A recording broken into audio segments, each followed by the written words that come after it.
Ladies and gentlemen, we're going to give it another couple of minutes to let our friends who are feasting outside to come in. How's it looking out there, Yaroslav? We're not starting just yet, don't we?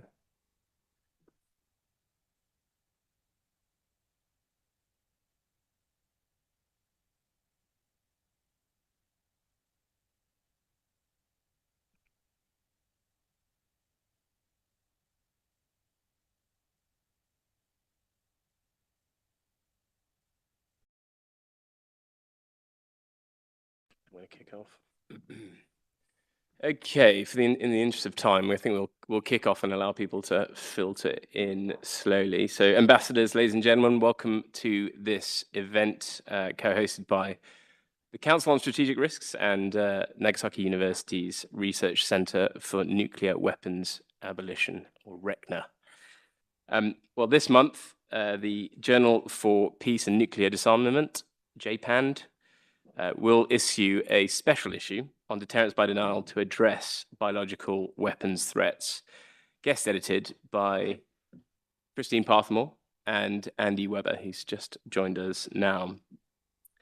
It comes at an important time. We're looking at deterrence by denial for biological weapons threats. It's a dramatically, rapidly changing risk landscape influenced by artificial intelligence, biotechnologies, and geopolitical tensions. So it's certainly an opportune time to talk about this today. So we decided to take this opportunity to draw attention to this fundamental issue, as we firmly believe that now is the time for nations to invest significantly and smartly into biological defenses, and in ways that also drive transparency and cooperation. So the special issue hasn't been issued yet. It's coming later in December, but we will disseminate it once it's live. But let me introduce the speakers today. So firstly, we have Christine Parthmore, who's the Chief Executive Officer for the Council on Strategic Risks, which is a non-partisan, non-profit think tank based in Washington, D.C. Christine's also the director of CSR's Nolan Center on Strategic Weapons, and her current work covers issues on countering weapons of mass destruction, biodefense, innovation, and technology trends in national security. Among her roles prior to CSR, she served as Senior Advisor to the Assistant Secretary of Defense for Nuclear, Chem, and Biological Defense Programs in US DoD. Dr. Kazuku Hikawa is currently serving as Vice Director of 2 research centers at Nagasaki University, just to keep you busy. The Research Center for Nuclear Weapons Abolition, RECNA, as previously mentioned, as well as the Research Center for Global Risks. She also holds the position of Adjunct Fellow at the Japan Institute of International Affairs. And prior to her academic career, Dr. Hikawa served as a diplomat with the Japanese Foreign Service for 24 years. And Dr. Yaroslav Krasny is a professor at Nagasaki University's Research Center for Nuclear Weapons Abolition. Previously, he worked as a researcher at the United Nations Institute for Disarmament Research, UNIDIR, as you are probably well acquainted with, in the Weapons of Mass Destruction program, and with the Ministry of Interior of the Czech Republic, focusing on WMD, non-proliferation, and arms control measures. His research covers the law of armed conflict, weapons law, law of targeting, arms control, and disarmament. And myself, I'm a senior fellow and program manager at the Council on Strategic Risks. I run CSR's Global Biosecurity Accelerator program. And prior to my time here, I worked in the UK government, most recently as the Chief of Staff for Biological Security, responsible for drafting the UK's biosecurity strategy. So perhaps I'll hand over now to one of the guest editors of the issue, Christine, to really set the framework for deterrence by denial and looking at the long journey of addressing biological weapons risks. Christine. Thank you so much. Thank you so much for everybody for joining us here to talk about this important subject today. So the story of this special issue that we're discussing for JPAN started more than 3 years ago in one of my visits to Nagasaki University. And the folks at RECNA there had me there to talk about nuclear weapons risks. But Andy Weber, my colleague, and I had just put out a new article in a US publication on deterrence by denial for biological weapons threats. And when I arrived in Nagasaki, our Japanese colleagues had printed it out and wanted to talk for hours and hours about the concept and what it meant and what it could mean for both the United States and Japan, but also for the BWC and for other nations as well. So a little over a year ago, they reached out and said, why don't we create a whole special issue of the journal with various articles looking at biodeterrence by denial from various angles, which is what we did. So, and one of the key tenets of all of this for us is that while we're calling for a significant increase in biological defenses by any and all nations around the world, that must be carried out with deliberateness and transparency, including in meeting BWC obligations and in ways that strengthen the BWC. So that's why we wanted to come talk about it as a side event here as well. So a little bit about deterrence by denial in general. Most people in our worlds, most of you professionally, when you hear the word deterrence, you think about nuclear weapons or the classic concepts of deterrence by punishment, even with conventional or other strategic weapons, by which if countries do a certain thing or adversaries cross a certain line, that they will be punished in retaliation. So, but that's not all there is to deterrence. That never has been. Norms and laws, of course, form an incredibly strong part of how we deter things that we don't want to see in the international community, including the Biological Weapons Convention. But then there's also deterrence by denial, which gets into building tools and technologies and methods to offset and make less useful the offensive weapons and capabilities that you see in others that you feel threatened by. So the classic cartoon image that they have of deterrence by denial is people back in the medieval times shooting arrows at a castle with the wall, and the arrows can just barely get over the castle wall. So what do? You build a moat so that they have to shoot from further back. The arrows aren't going to actually get into the castle and meet the objective that they're going for because the moat has offset them and pushed them back. So they've denied the effects of those attacks, but the people in the castle might still come out and try and punish the people who are trying to shoot at them. So it changes the incentive structure. Is the aim. So deterrence by denial is very commonly applied in conventional warfare and planning, as well as in the fields like cybersecurity and missile defense, and in thinking about space deterrence and things like that. It's been envisioned as a component of deterring biological weapons as well for several decades now. But what I'll talk a little bit about is that the tools and technologies that we have to actually offset biological weapons are getting better and better and better. So the concept that underpinned all of this is actually getting more and more implemented, and more countries are looking at it as a serious part of their security strategies, as their deterrent strategies, and also, again, thinking about how that ties to their international commitments not to proliferate biological weapons or use them or make them. So that's deterrence by denial. What it would look like in the biosense actually looks very similar to what it looks like in how we would try to address a major outbreak or epidemic. So the tools involved are early detection, early warning systems, catching an emerging pathogen and characterizing it as fast as possible, spreading that information as fast as possible, depending on the nature of the outbreak, taking steps that can be done before countermeasures are available, like using personal protective equipment, quarantines, other safety features, and sort of societal policies to try to suppress an outbreak, to rapidly developing countermeasures and diagnostics, and vaccines, therapeutics, so you can make people better, and then recovering, getting into decontamination and those sorts of steps as fast as possible. So that remarkably parallels, this would all be what you need to do in the case of a biological weapons attack, remarkably parallels all of the steps in the WHO international health regulations that nations all around the world have committed to and have been working to improve as well. So it's a system of early detection, really rapid reaction, and rapid responses being developed, and then making that tighter and tighter.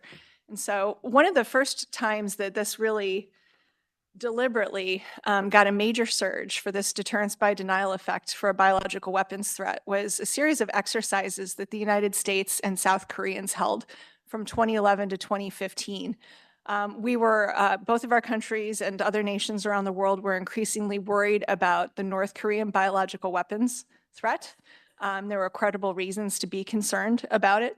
And so they decided to assess South Korea's preparedness for a biological event to occur, and then use the existing system and its strengths and weaknesses and figure out ways to dramatically improve that system as quickly as possible, and also convey to North Korea and the rest of the world that this was happening, so that there was transparency and visibility about the ways in which the South Korean society was getting less vulnerable should an attack occur.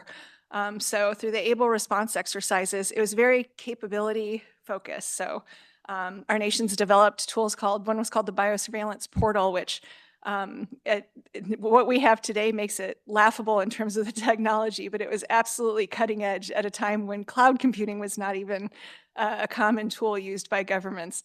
But it was a nascent portal to rapidly share information about emerging disease threats. First system like that ever to comprehensively attempt that in a country like South Korea and have one portal where everybody could go and get the information that they needed. There were rapid response telecommunication systems that were practiced during the exercises. There was expanded laboratory analytical capacities that were developed. There was sort of a rapid prototyping of detection tools that could go in various places around South Korea. And then they actually implemented and started purchasing and fielding. Something that would usually take a decade of trying to find the right tech was done very, very quickly through these exercises. So the technological capabilities on the South Korean peninsula were expanded significantly, but it was also, of course, really much about people coordinating with people. So one of the big successes of the exercises to reduce their vulnerabilities to biological threats is that you created a system by which everybody around the South Korean government knew their counterparts. They knew what other agencies in the government did. They knew how communication between local up to federal level governments went, and what communication with the United States and other international parties looked like. And that practicing of in a biological crisis, what do you do, who do you call, and how do you coordinate to make things as efficient and effective as possible, again, got better and better and better. So this was essentially enacting the vision of deterrence by denial. One of our other articles in the JPAN special issue was written by some of our good friends in Finland. Finland has a national system of comprehensive security and societal resilience that looks remarkably like what we were trying to do with the South Koreans through our bilateral exercises. They have a very sophisticated system. They have dedicated agencies with unique responsibilities, and then tried and practiced coordination mechanisms across all their government and non-government entities relevant to addressing quickly a biological threat that emerges. So the issue features a few Finnish government officials who've helped develop and refine this system over time. Of course, they and South Korea have also been really important drivers of the global health security agenda. So doing similar things in the civilian side for continually improving defenses as what they push for in their security footprint as well. So that's another piece of it. And back in the United States, while we had this vision early for deterrence by denial going back into the 90s, what we found about a decade ago is that in the private sector and in leading academic labs in the United States and around the world, the tools and technologies to actually implement significant biodefenses were getting dramatically better, dramatically faster.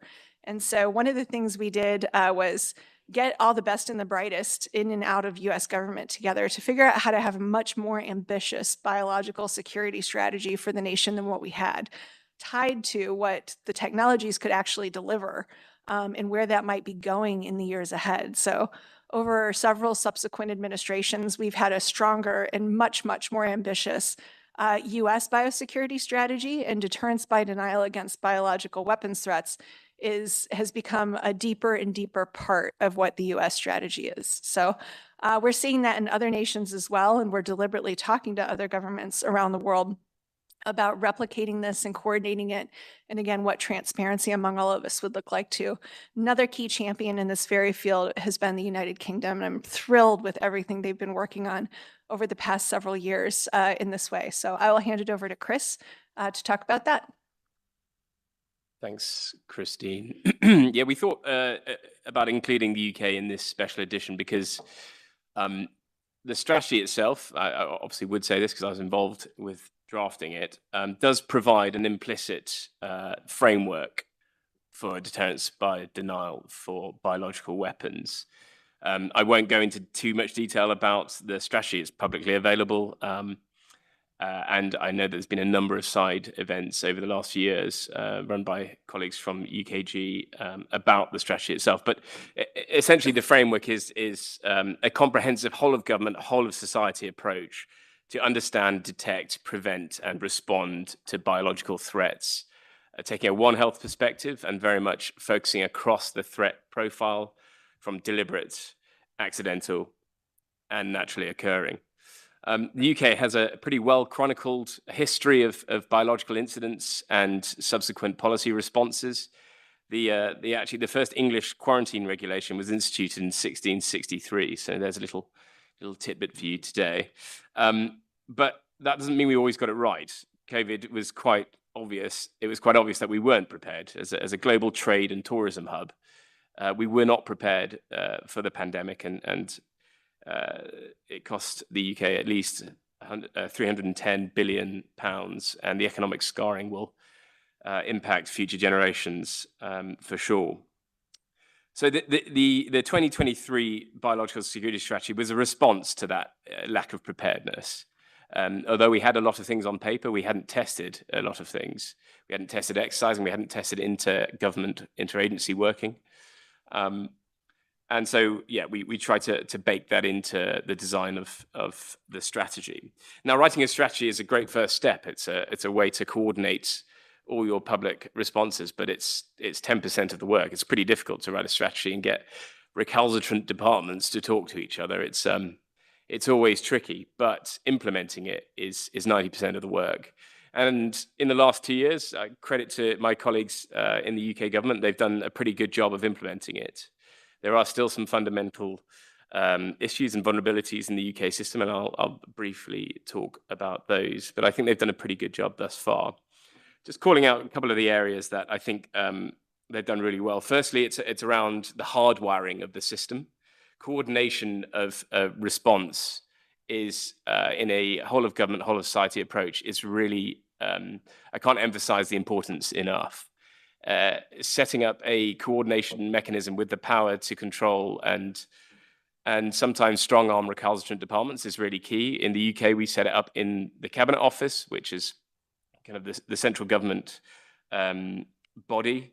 And that then holds the power to ensure that implementation is kept on track. Ministers and their departments are kept accountable to delivering what we promised set out in the strategy itself. So the hardwiring element is really key. I think the Japanese, actually, and we'll get on to the Japanese, they have a great term which loosely translates as air traffic control. And I think when we're looking at whole of government responses, we need an air traffic controller in the center able to coordinate effectively.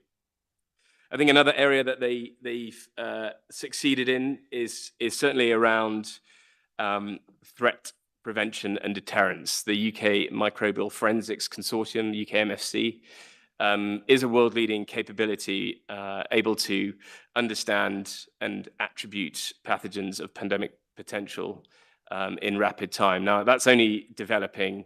It's going from strength to strength. It's been a strong UK sovereign capability for a while, and I welcome the UK's consistent investment in that capability based in the Ministry of Defence at DSTL, the Defence Science and Tech Lab.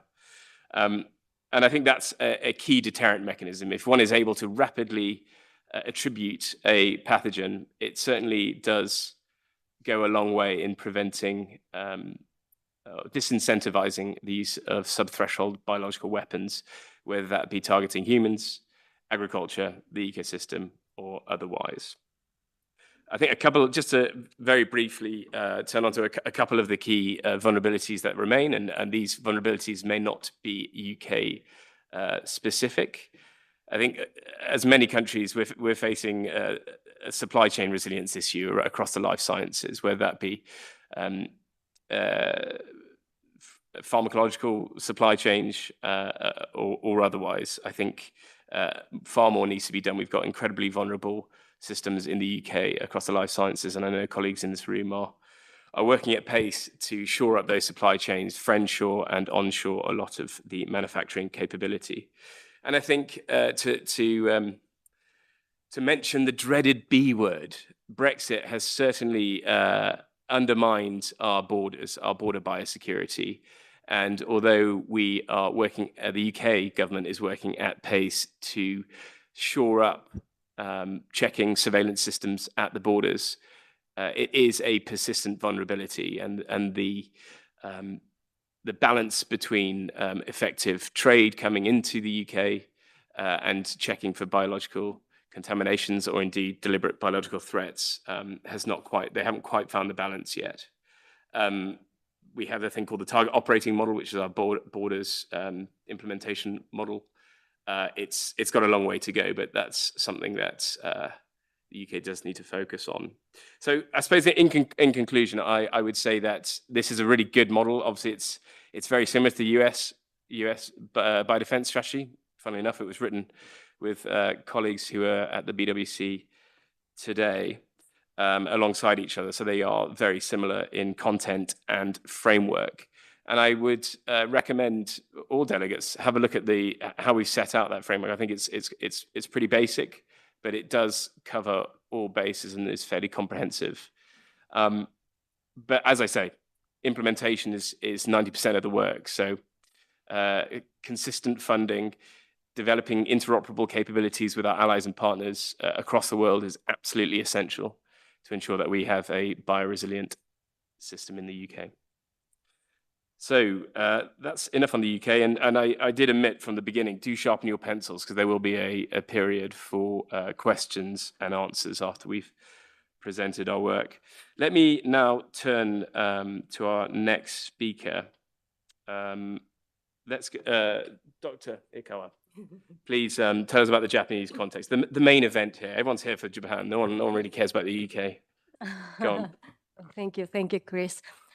Actually, I do not have but enough background about the biological weapons or biological threat. My research focus is rather more on nuclear. And I was asked to write or contribute to this special issue with regard to Japanese nuclear disarmament policy, or the nexus of Japanese nuclear disarmament policy, and this strategy of deterrence by denial against the biological threat. And I thought it is very important for Japan to consider this, the concept to be included in Japanese disarmament or security policy, I would say, because as you may know, Japan as only country who experienced nuclear bombing has been promoting nuclear disarmament.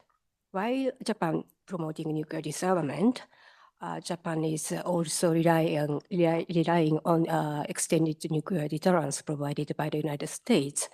And especially since I've been working in Nagasaki, because after I left the Ministry of Foreign Affairs 5 years ago, I know that when I was in the ministry, of course, I know why the two things, our security policy relying on nuclear deterrence and promoting nuclear disarmament is not inconsistent.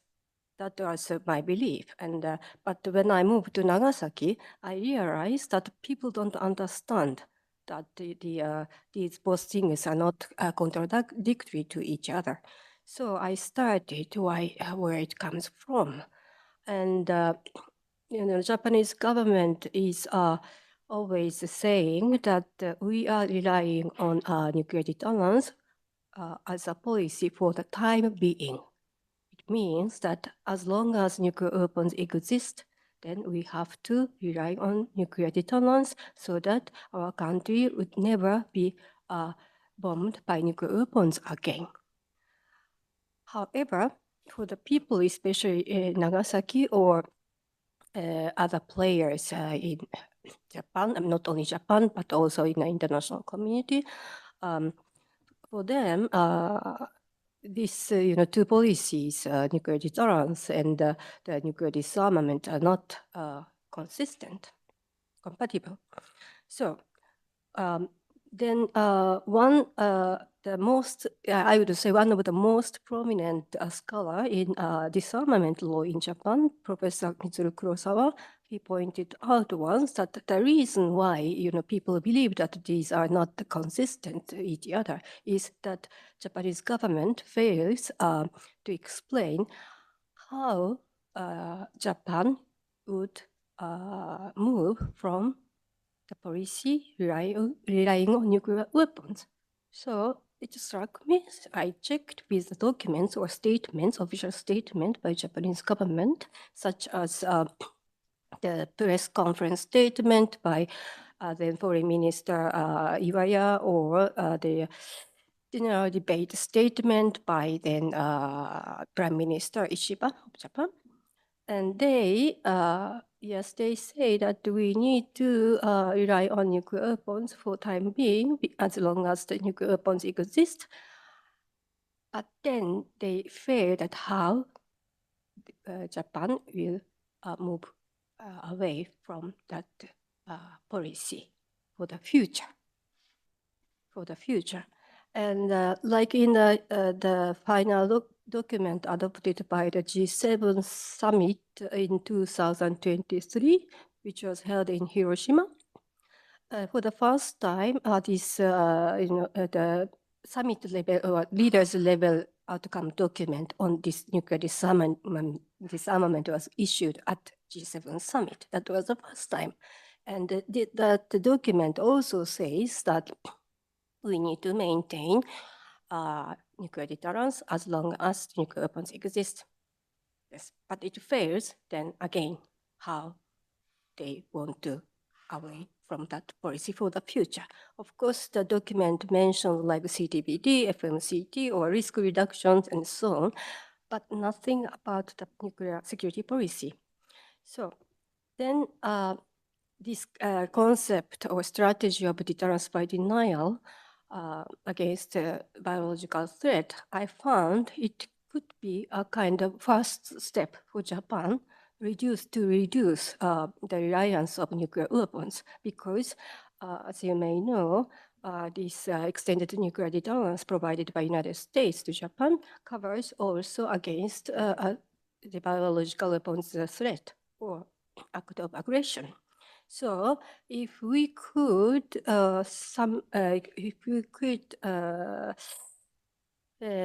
remove the biological weapon threat from nuclear deterrence, that could be the first step to reduce our reliance on nuclear weapons, even though it is limited. And yes, the benefits of this strategy of deterrence by denial against nuclear threat is not only by itself, to reduce the role of nuclear weapons, but also it could contribute as social defense, because as far as I understand, the core part of this deterrence by denial strategy is that to establish a preparedness, readiness. So once, even if such kind of attack, so biological attack happened, if we are prepared, then we can protect our people, regardless whether such attack is accidental or intentional. We could protect our people.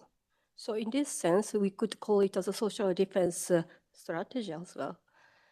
I think I need to conclude, no? Okay. So in this sense, I think that it has, for me, it has multiple purposes, not only for defense purposes, but also for deterrence by denial purposes, but also for social defense, and also to reduce the role of nuclear weapons. Yes, I think I will stop here. Thank you, Dr. Hikawa, and of course we can come back to some of that in the question time. Let's bring it back home, shall we? Bring it back to Geneva and talk about the Biological Weapons Convention. Dr. Yaroslav, talk to us about balancing transparency with deterrence by denial strategies. Thank you, Chris. Distinguished delegates, ladies and gentlemen, thank you for being here today. My background is international law, and I know that everyone loves lawyers, so thank you for being here today. My starting point is straightforward. The BWC remains the cornerstone of the global disarmament, or the global prohibition on biological weapons, to be precise. Yet it operates without a legally binding verification regime. This structural reality is not new, but it has become more consequential as life sciences advance, biodefense investments expand, and dual-use ambiguity intensifies. The question, therefore, is not whether the BWC lacks verification, we all know it does, but how stability, trust, and compliance can realistically be sustained under these conditions. The BWC prohibits intent, Article 1, not capability. This makes it fundamentally different from other regimes, such as chemical weapons or nuclear weapons. Biological agents are ubiquitous, relatively inexpensive, and dual use by nature. Technologies that support public health, such as genomic sequencing, synthetic biology, high containment laboratories, or vaccine platforms, are the same technologies that could, under different intentions, support prohibited activities. Attempts to solve this through classical verifications have repeatedly failed. The VEREX process in the 1990s identified possible tools, but political, commercial, and security concerns ultimately blocked consensus. The collapse of the ad hoc group negotiations in 2001 entrenched the BWC's reliance on voluntary transparency and good faith implementation under Article 4. This leaves the convention structurally vulnerable, not necessarily to violations, but to misinterpretation, suspicion, and politicization. Traditional deterrence by punishment, as was said today, is not quite suited to the biological domain. Attribution of biological incidents is slow, probabilistic, and technically complex. Proportional retaliation is legally and ethically ambiguous. Non-state actors are largely immune to punitive threats, and escalation risks are usually politically unacceptable. Even when attribution is technically possible, the time required undermines deterrent credibility. As a result, punishment-based deterrence, or punitive deterrence, offers little preventive value in advance of an attack. This structural weakness explains why many states have implicitly or explicitly shifted toward a different logic. Deterrence by denial focuses not on retaliation, but on reducing the strategic value of biological weapons. It rests on early detection, surveillance, rapid diagnostics, public health preparedness, resilient supply chains, and emergency response capacity. These measures are source agnostic, meaning they strengthen resilience against natural outbreaks, accidents, and deliberate misuse as well. In the biological domain, this makes denial more credible, more ethical, and more politically acceptable than punishment-based deterrence. However, denial creates paradox. The very capabilities that strengthen resilience, these high containment laboratories, pathogen characterization, biodefense R&D, can appear ambiguous when pursued without sufficient transparency. In the absence of verification, denial risks being misread as latent offensive capability. This is not a theoretical concern. Recent controversies surrounding laboratories, biodefense programs, and pandemic origins show how biological ambiguity can be weaponized politically, even in the absence of hard evidence. My core argument is that deterrence by denial must be paired with structured transparency if it is to stabilize rather than undermine the BWC. Transparency, however, does not mean full disclosure. It means providing enough context to clarify peaceful intent while protecting sensitive information. This includes modernized CBM, voluntary peer review exercises, national summaries of biodefense programs, strong biosafety and biosecurity governance, and more functional use of Article 5 consultations. These tools do not replace verification. They function as a practical transparency architecture, a set of confidence-producing practices that make intentions legible even without inspections. Crucially, transparency reduces the interpretive space in which misinformation and disinformation thrive. The implication becomes clear. The choice is not between verification and inaction. The realistic path forward lies in incremental, politically feasible measures that strengthen trust without reopening deadlocked debates. This includes updating CBMs with standardized templates and minimum information requirements, expanding voluntary peer review exercises with clearer methodologies, strengthening Article 5 as a routine clarification mechanism rather than a crisis tool, and supporting capacity building to ensure denial is globally distributed, not concentrated. Together, these measures reinforce Article 1 by shaping how dual-use capabilities are perceived. To conclude, the BWC's strength has never rested on inspections. It rests on norms, national implementation, and collective expectations. Deterrence by denial reduces the operational value of biological weapons. Transparency reduces the risk that defensive measures are misinterpreted as offensive intent. Individually, neither is sufficient.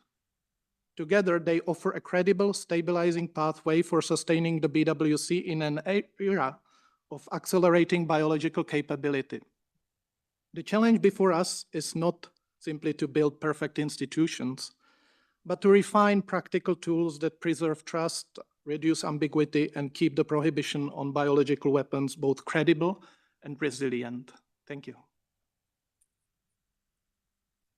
Thank you, Dr. Krasny. Well, let's open it to the floor. There's no such thing as a free lunch, so fire away with your questions. Do just either raise a hand or raise your country. France, Lou, go for it. Yeah, thank you so much for your presentation. It was really interesting. I have two questions. The first is more about the process, so I think it's for you, for the CSR. Do you reach out to countries to initiate this kind of work or exercises? If it's the case, how do you set priorities? Or is it usually the countries that contact you?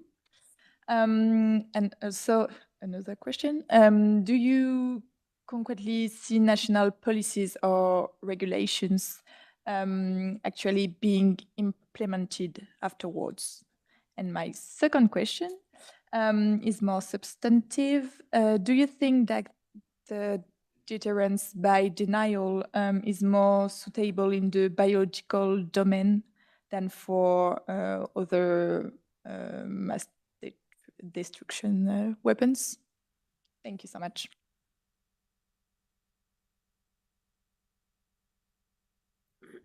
Thanks, Lou. Great questions. I'll take the first, and perhaps Christine will take the second, and Kazu can jump in on the second as well. So the process on the Global Biosecurity Accelerator for CSRs, we work. We intend it to be global, hence the name. But we've started it with an existing official bloc. That's the NATO countries, the 32 NATO plus the Indo-Pacific 4 partners of Japan, Republic of Korea, Australia, and New Zealand. And the reason we did that was because it has enabled officials to work and be slightly more frank in conversations, less issues around having to get ethics clearances and approvals from higher ups. And I think that has fostered a very open and collaborative environment within the Global Biosecurity Accelerator. However, that's not good enough. We want it to be truly global. So as it gains momentum, we will be inviting countries. We haven't decided on the specific methodology of how we invite those countries, but it will be an iterative process. It won't be an overnight shift to all countries in the world or all states parties.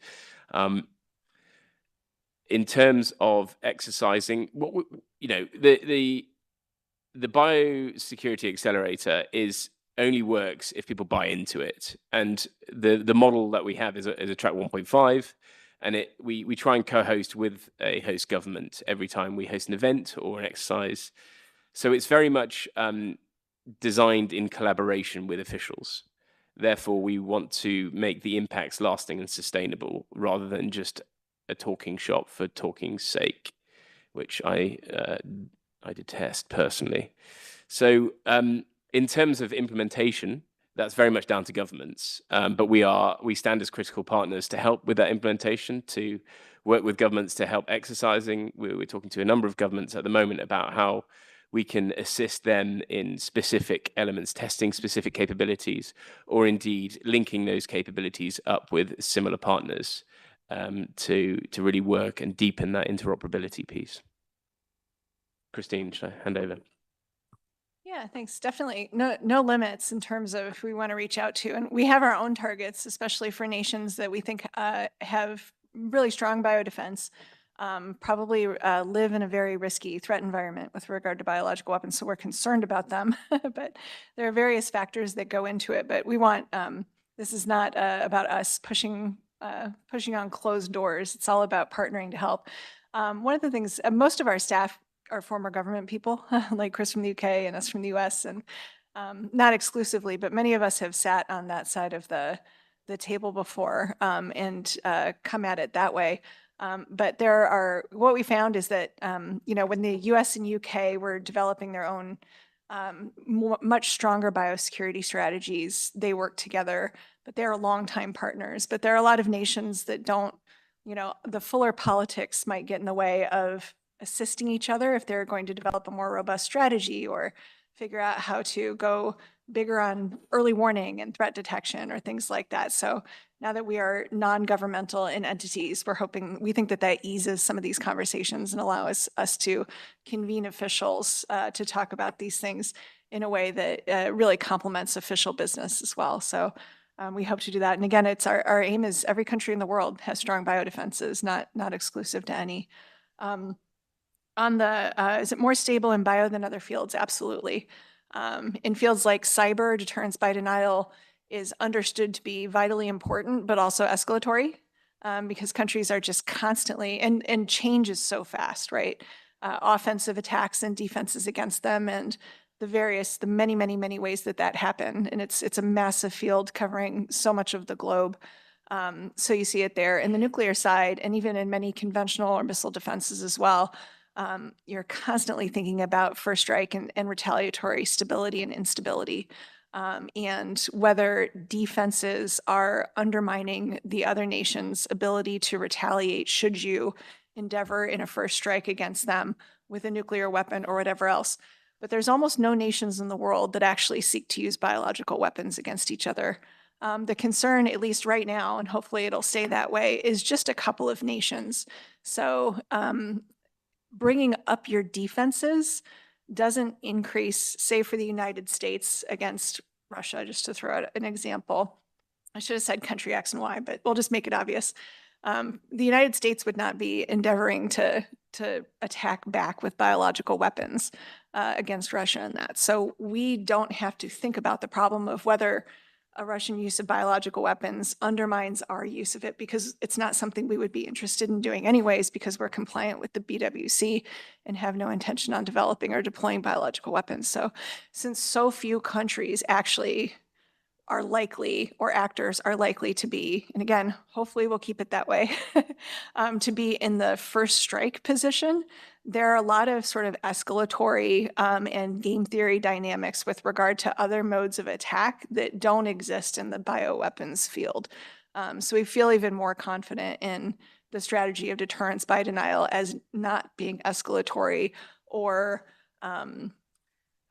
destabilizing in the way that some of those offensive and defensive capabilities can get to be in other fields.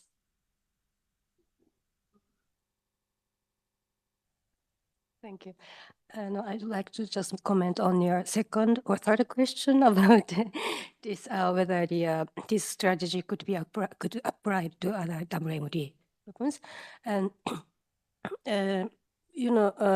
I wrote an article last year about the synergistic effect of deterrence by denial strategy and safeguards, because I think that not the concrete measures foreseen for the attack of biological weapons, but this, not the concrete measures, but the concept and philosophy to counter such attacks through preparedness or resilience. I think that kind of things could be also applied in our way of thinking, how to safeguard countries from possible nuclear weapons attack, or nuclear, not only weapons attack, nuclear attack, radiological attack, and so on. Because yesterday we had also some conversation about it, but nuclear safeguards, in my view, it's failing because because there are no Korean case, Iranian case. What could we achieve? No, nothing. We could not prevent North Korean nuclear weapons development. We could not. So it means that we could not safeguard other countries from violation of the NPT, for example. The same thing in BWC, for example, how we can safeguard the complying countries from hazards caused by violating countries. In that sense, I think that the concept or philosophy of deterrence by denial, to protect people, not through military built up or the punishment, retaliations, or sanctions. I think that could be also applied to other WMD issues. Thank you. Thank you for the question. Also on your second question, yeah, I absolutely agree with my colleagues that deterrence by denial is very fit for the BW domain. On the other hand, if we look on punitive measures, certain states put forward that bio attack might be met with nuclear attack. Now, there's more questions than answers regarding this, and particularly from the perspective of proportionality, be it understood under public international law or law of armed conflict.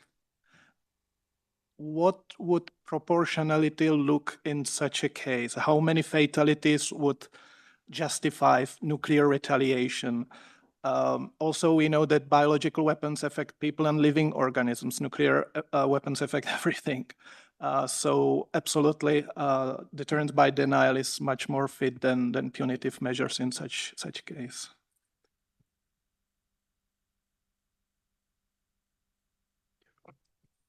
Thank you, sir. I'm Arif from Pakistan.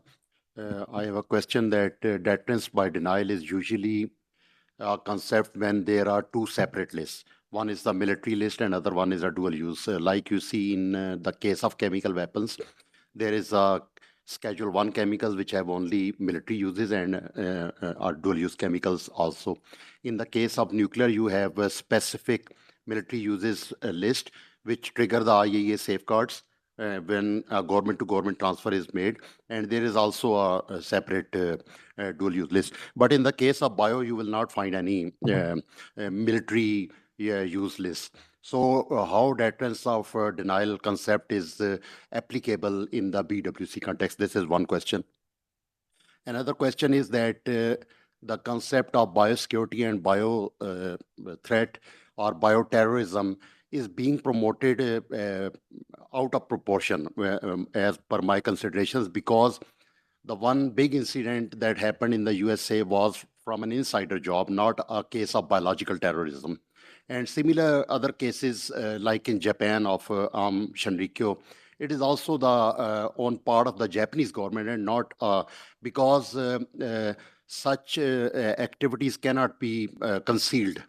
I think there was a leniency towards the religious groups, which led to these. They are doing this. So I have seen that many publications are coming out that LLMs will promote biological weapons, whereas no publication is coming out that LLM will promote chemical weapons, because through microorganisms you can produce chemicals also. So the chemical threat is more of the same like the bio threat. But I fail to understand why only bio threat is being promoted through AI and LLMs and such that. So if anyone can answer, please.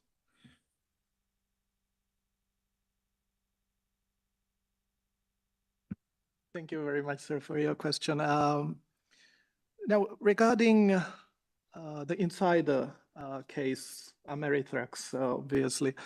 Now, of course, biosafety, biosecurity governments, I see as part of deterrence by denial, and this can be supported, strengthened by background checks, by monitoring of behavioral patterns. Now, of course, here's a balance with, say, privacy versus security. On chemical weapons, I believe there are studies on AI and its whether AI can actually create or suggest creation of chemical weapons. And yeah, my answer would be that there is a specific focus also on chemical weapons and AI in this sense. I cannot remember which, I think it was a university study on chemical weapons and AI. So yeah, I just wanted to point out this. Thank you. Yes. Yeah, and that study, the first big groundbreaking study on LLM's use for developing chemical weapons formulas was more than 4 years ago as well. So, and think about where the tech is today now compared to 4 years ago, which is one of the scariest things. There are, I think, more than half the side events are on AI and bio at this BWC session, so I won't get too much into it, but we focus a lot on specific biological tools more than the LLMs as well. The power of what is being developed, and again, a lot of it is researchers trying to address cancer patient, worries and stuff like that. Hugely positive progress being made. These things are going to be very, very powerful. It's also moving very, very quickly. So the speed of change is one of the biggest things, but in both chemical and biological, that we need to think about with regard to the international treaty system and what we do. On your first question about, the military versus dual use, yes, bio is fully, there's military specific defensive capability, surely. But intention always gets down to whether it's for peaceful purposes or not for peaceful purposes. So to me, that's just something that we've always had to deal with. And I don't see bio as very uniquely different from chem in that sense. There are scheduled banned chemicals and things like that. Microorganisms can evolve and change and things like that in ways that chemical degradation doesn't have an exact parallel. So the treaties were able to treat them a little bit different, but it's more the BWC coming earliest in all of this and the CWC coming later in its design and implementation that really allowed it to get into the details of how the dual use technologies could be verified differently. Had the BWC been negotiated 20 years later, I think there would have been at least some good shots at ways to govern that question a little bit differently. So I look at it a little bit at the eras in which they come and the debates that have happened in implementation since then as the differences between it. But it's a reality on the bio side that, again, is why we think that every country should be very aggressive about defenses against biological threats from all sources, deliberate or natural or accidental. That's in the benefits of all societies, no matter what. But again, also be transparent and open and work with what other countries regarding what those defenses look like and how to spread them around the world in a way that doesn't set off alarm bells or get into the sort of accusation or disinformation territory. UK. Thank you. Asher from United Kingdom. thanks for your presentation today. It's really interesting. I had one question, probably for Dr. Krasny, but open this to the board.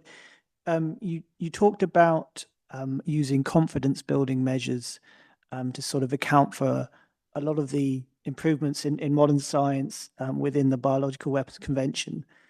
I wondered if you also had thoughts on uses of the science and technology mechanism in terms of how that can sort of involve academia and sort of coalitions that way to account for those improvements in science. Thanks. Yeah, thank you very much for your question. I mean, regarding CBMs, there's definitely a room for improvement. States submit annually CBMs, but I see there could be a possibility for dynamic submission via online platforms. Regarding the involvement of academia or other, let's say, non-governmental organizations, I see their contribution in a sense of possible open source monitoring and informational exchange. There is in the chemical domain, there's also a coalition against chemical weapons. So something like this I see as feasible in biological weapons domain. Now, of course, we have to treat this information from NGOs and from other sources with a grain of salt, but they can be certainly very helpful in providing additional set of data. However, again, the thing is standardization of data. Who would, in such a sense, who would do the quality check?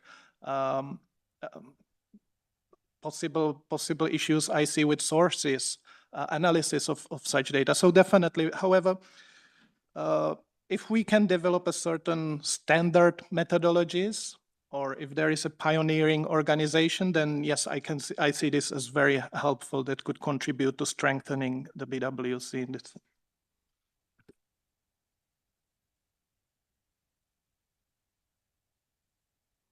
Richard, go for it, and then you're on.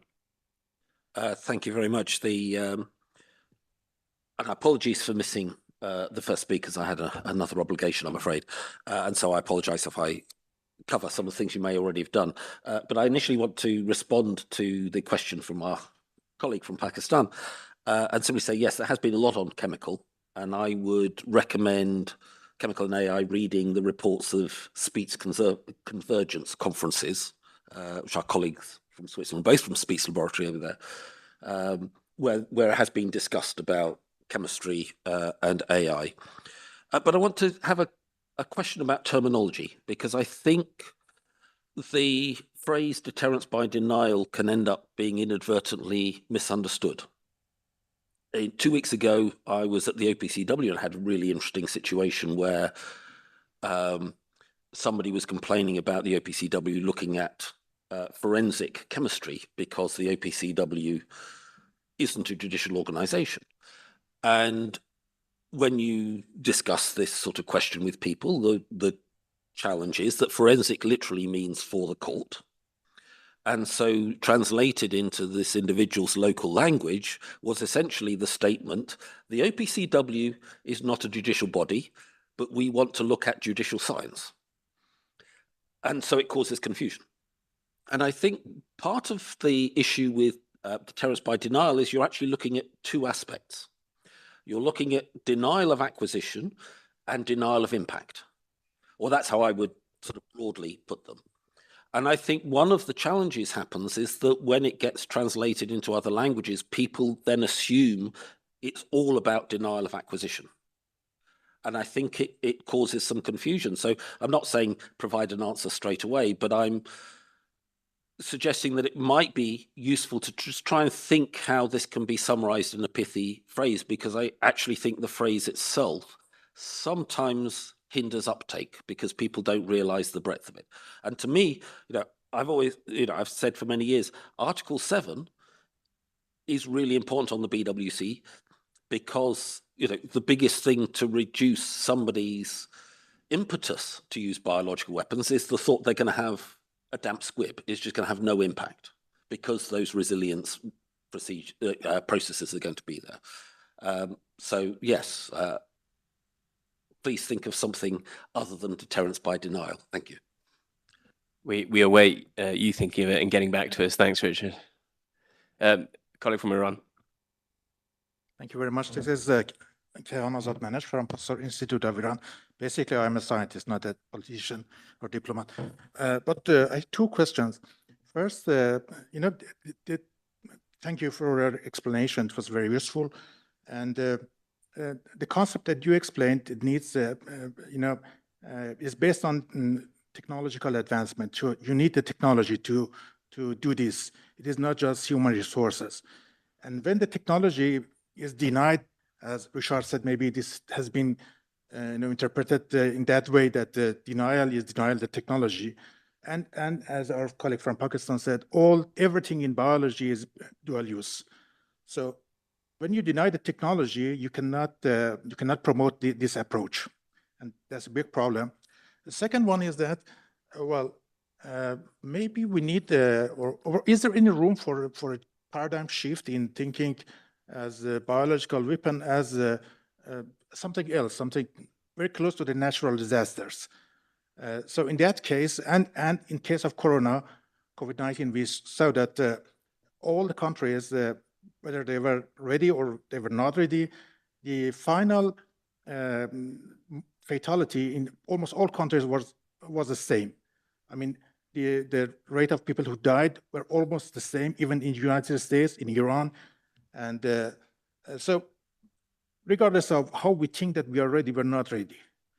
So if we change the paradigm from something that a country is against another country to something which is against the humanity in general.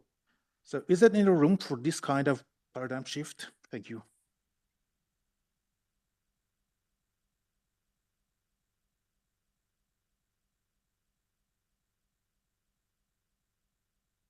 I mean, if I may, to answer the first part of your questions, I mean, absolutely. That's why we believe that this deterrence by denial capabilities have to be met with certain level of transparency. And that's up to the state to satisfy these inquiries into the purpose of these denial capabilities. That's why this is important, this balance, to strike the balance with transparency and denial capabilities. That would be my only solution at this moment for this issue. Yeah, thank you. So I've been here for 13, this is the 13 years that I'm in BWC. And there is a, in export control, there was a suggestion that you consider the end user licenses issued by the governments and as a document that what is the purpose of this. But nobody cared about it. So they relied on the prohibition lists, like, for example, Australia list. So this concept is useful when you solve somehow this problem of denial of access to the technologies. Then you can have then you can ask countries to be more clear about what they do. But otherwise, so far, this has not worked. I think for many of us, we're hoping that some of the type of paradigm shift that you're talking about is already underway. Obviously, it was not with us before COVID, but we're hoping that some of this acceleration of multilateral platforms and international organizations, the WHO hub on early warning, for example, CEPI, the Coalition for Epidemic Preparedness, something, I don't know the exact acronym, and their 100 Days mission, Gavi, there are all of these entities now that are trying to, in ways that hopefully also are country neutral, in the sense that if country A doesn't want to give something to country B or has it export controlled or something, that there are still assets that those countries can do to build up their preparedness against biological threats of whatever source. So I think that as those continue to grow, and as countries coalesce more around some of those goals set by Gavi and CEPI and others, which are fantastic and I think are completely in line with where the world needs to go, I think that might allow us to talk about some of these things that it's a little bit different than it has been in the past. So Any positive paradigm shift is always worth talking about and thinking about. In terms of terminology, it certainly take the point, the deterrence by denial itself being centuries old is not something we're going to try to decide that we're going to alter in terms of the military sense. Military obviously only being one type of audience for this, but in the past, we've described some of these similar types of efforts as deterrence through preparedness and things like that. Where I am most worried about that becoming a failure over time is with countries like my own, where preparedness is underfunded and under-resourced. Defenses are, and we can all have our opinions on whether we have the right balance or not. But if there are biological weapons threats that are rising, we can have toolkits that deny their utility in different conflict scenarios or pre-conflict scenarios or things like that, that are essentially offensively harmless and also might help us on a health sense. Or there will be legions of people who are ready to stack the deck with deterrence by punishment means of trying to address those biological weapons threats. So a parallel concern that I have, understanding how the terminology can be misunderstood, which I completely get.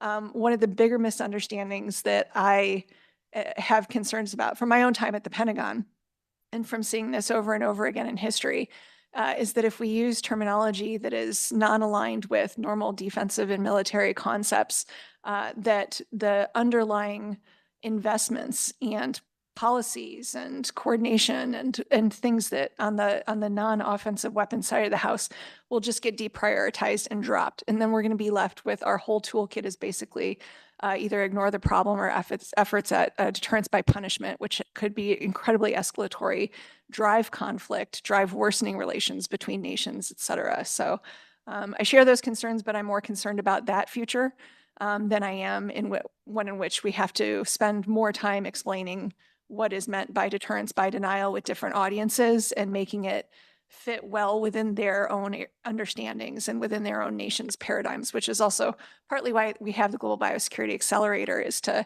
have those conversations, to not just promote things from our view, but to understand how this perspective would actually look in different countries around the world based on their own systems. And ours is unique in the US and the UK and all of our others. But again, that's our hope, is to keep having those conversations and figuring out both getting at any of those misunderstandings, but trying to figure out how this would actually look and where it would live within different types of nations that have different threat environments, but also balances of military capabilities and diplomacy and economic toolcraft and things like that, and how they address global problems. So thanks. Yes, please. I'll have mine of the One Goal Initiative for Governance. So I have some good news for your question. Yes, there is room for this, as I discovered in my research for the last X years. There's something called risk recursion, which means not only when trying to do something against another, the other, it is not only something against, I guess, humanity, it's also something against oneself. And that is the hope, because, I mean, one cannot expect from people that they will change, that those people who are, I guess, egoistic, we cannot change them, right? But if they are informed that their actions are acting against themselves, then there's hope. So I would recommend that you look up my white paper, which I published February last year. And it's called the Resilience to Robustness Equilibrium White Paper. It's called RRE White Paper. It's on the website onegoalinitiative.org. I'd love to have your feedbacks. Thank you. Thank you very much. Last question, Lucas, and then we'll wrap up. Well, first, thank you to the panelists and the organizers. I have kind of a resource prioritization type question, which I feel very comfortable asking because I know CSR are kind of the paragon of doing all the budget breakdowns and stuff.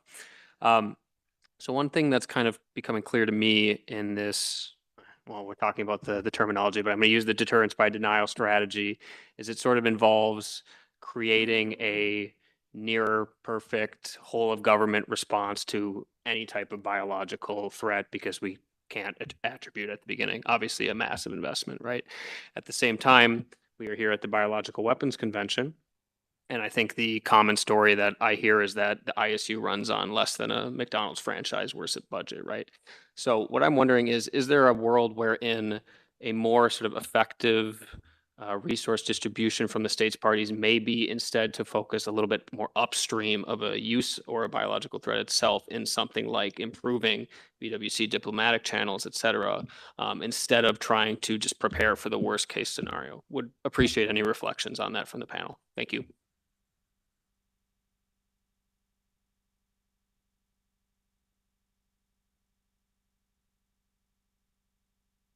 Sounds great. Yeah. Yes. The answer. Yes. Yeah, I think that's an incredibly important point. It's we in our explanations, we very often focus on the response capabilities and things like that, but of course prevention has to be a big part of it. And I would love to see both the specific mechanisms that Dr. Krasny has outlined as improvements in the BWC related processes and how countries both share information but gain confidence in each other and make the process more resilient and less fragile as it has been at certain points in the past. I think that would be, I would love to see a huge ISU, obviously. And I would also love to see individual countries more support for the BWC and more support for acting under its auspices as as something that's deliberately linked to their own, what they consider to be their own biodefenses on the more physical side. Just to add, I'd see a depth of bioresilience as the end state for deterrence by denial for biosecurity. And I think the depth of bioresilience speaks not only to national resilience and national capabilities, but regional working and international multilateral fora. And I know there are some great initiatives that are beyond the BWC, beyond NATO, ASEAN are standing up some really interesting biosecurity initiatives.